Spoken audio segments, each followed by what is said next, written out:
কি উদ্দেশ্য, আমাকে কি বলা হচ্ছে আয়াতটি দ্বারা, সেটা আমার চিন্তা ভাবনার ভিতর আনতে হবে। চিন্তা করা যে আমি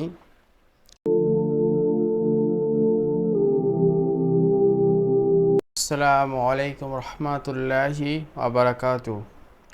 আলহামদুলিল্লাহ রব্বিল আলামিন ওয়াসসালাতু ওয়াসসালামু আলা রসুলিল করিম, আম্মা বাদ।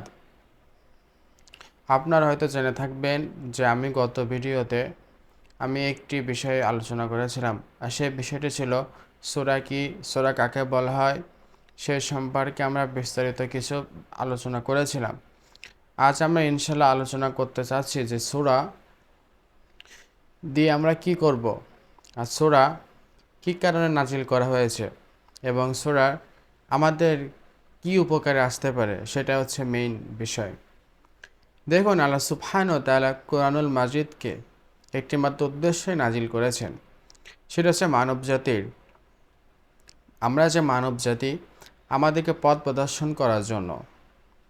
তা কোরআনুল মাজিদ আমাদেরকে, কোরআনুল মাজিদের ভিতরে যে প্রত্যেকটি সূরা, সেইগুলো আমাদের জীবনে বাস্তবায়ন করার জন্য আল্লাহ সুবহানাহু ওয়া তাআলা কোরআনুল মাজিদ নাজিল করেছেন। আর আমাদের মৌলিক যে বিষয়গুলো করতে হবে সেটি হচ্ছে, 1 নম্বর সহি তিলাওয়াত, যে কোরআনুল মাজিদ আমাদের সহিভাবে তাজবিদ সহকারে কোরআনুল মাজিদের প্রত্যেকটি হরফ, প্রত্যেকটি আয়াত শুদ্ধ করে আমাদের ইনশাল্লাহ তিলাওয়াত করতে হবে সহি শুদ্ধভাবে। কেননা সালাতে আমাদের প্রত্যেককেই আরবিতে কোরআনুল মাজিদ তিলাওয়াত করতে হয়, এই জন্য ইনশাল্লাহ আমাদের সহি শুদ্ধভাবে তিলাওয়াত করা খুবই প্রয়োজন। তারপর 2 নম্বর যে বিষয়, তাদাব্বুর।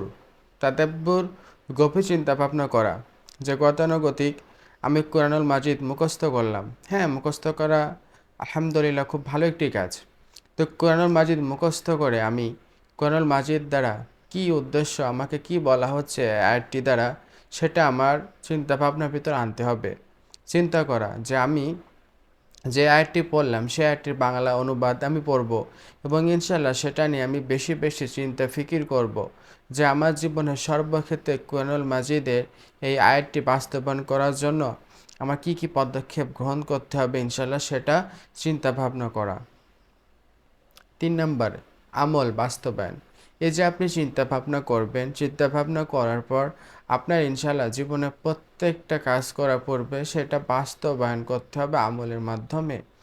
যে আপনি জীবনে, ধরেন আজকে আপনি বাসা থেকে বেরোচ্ছেন, কিংবা আপনি খাবার খাচ্ছেন, বা আপনি বাইরের মানুষের সাথে চলাচল করবেন, কিংবা আপনি কোথাও বেড়াতে যাচ্ছেন, সর্বক্ষেত্রে আল্লাহ তাআলা আমাদের কী হুকুম নির্দেশ দিলেন সেটা আপনি কোরআনুল মাজিদের মাধ্যমে আপনি জেনে যাবেন, এবং ইনশাআল্লাহ সেটা নিয়ে চিন্তা ভাবনা করবেন, এবং ইনশাআল্লাহ সেটা আপনি জীবনের ক্ষেত্রে বাস্তবায়ন করবেন।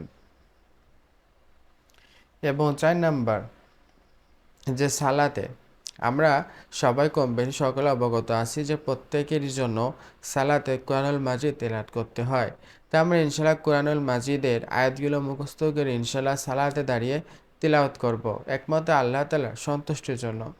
এবং 5 নাম্বার যে বিষয়, রুকায়া ও শিফা। কোরআনুল মাজিদ রহমাতুল লিল মুমিনিনের জন্য, যারা আল্লাহ তাআলার পক্ষ থেকে রহমত আশা করে তাদের জন্য কোরআনুল মাজিদ হচ্ছে কি শিফা, অর্থাৎ আরোগ্য, মানে আমাদের আরোগ্য দেবে এই কোরআনুল মাজিদের আয়াতগুলো। এই জন্য ইনশাল্লাহ আমাদের কোরআনুল মাজিদ বেশি বেশি চিন্তা ভাবনা করতে হবে, মুখস্থ করতে হবে।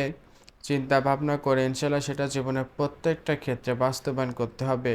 সূরা শুধু আমি জানলাম যে সূরা হচ্ছে শহরের সীমানা প্রাচীর, অনেক বিষয় আমি জানলাম।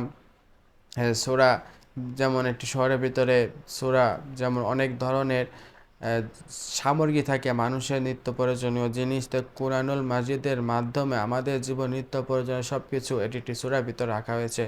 ইনশাল্লাহ সেইগুলো আমাদের চিন্তা ভাবনা করা উচিত এবং বেশি বেশি, এবং ইনশাল্লাহ জীবনের প্রত্যেকটা ক্ষেত্রে আমি এবং আপনি ইনশাল্লাহ আজ থেকে বাস্তবায়ন করব, এবং সকলে ইনশাল্লাহ বাস্তবায়ন করব ইনশাআল্লাহ। আলহামদুলিল্লাহি রব্বিল আলামিন।